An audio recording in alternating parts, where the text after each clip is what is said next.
Fatty liver, যেটা নিয়ে social media থেকে শুরু করে ইন্টারনেট সব জায়গায় অসংখ্য পোস্ট, অসংখ্য ভিডিওস। সো আমার পেশেন্টরা বা অন্যান্য মানুষরা আমাকে জিজ্ঞেস করে অ্যাকচুয়ালি ম্যাডাম কোনটা ফলো করব।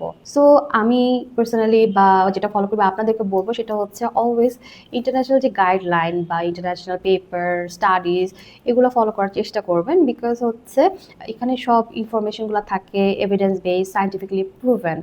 সো আজকে এরকম কিছু পেপার স্টাডিজ নিয়ে আমরা কথা বলবো। এই যে ফ্যাটি লিভার, এটার নাম ছিল হচ্ছে ন্যাশ, মানে হচ্ছে নন অ্যালকোহলিক স্টিয়াটোহেপাটাইটিস। পরবর্তীতে আমেরিকান লিভার ফাউন্ডেশন নামটা চেঞ্জ করে নাম রেখেছে ম্যাশ অথবা ম্যাশ এলডি, মানে হচ্ছে মেটাবলিক ডিসফাংশন অ্যাসোসিয়েটেড স্টিয়াটোহেপাটাইটিস বা লিভার ডিজিজ। এটা অ্যাকর্ডিং টু 2025 জন চিয়াং তার একটা পেপার বলেছে যে এটা একটা স্পেকট্রাম অফ ডিজিজ, এবং এখানে হচ্ছে ফার্স্ট স্টেজ যেটা মানে হচ্ছে স্টিয়াটোসিস, এখানে লিভারে চর্বি জমতে থাকে, তারপর লিভার সেলগুলো ড্যামেজ হয়ে যায়, ফাইব্রাস টিস্যু দিয়ে রিপ্লেস হয়ে সেকেন্ড স্টেজ যেটা ফাইব্রোসিসে চলে যায়।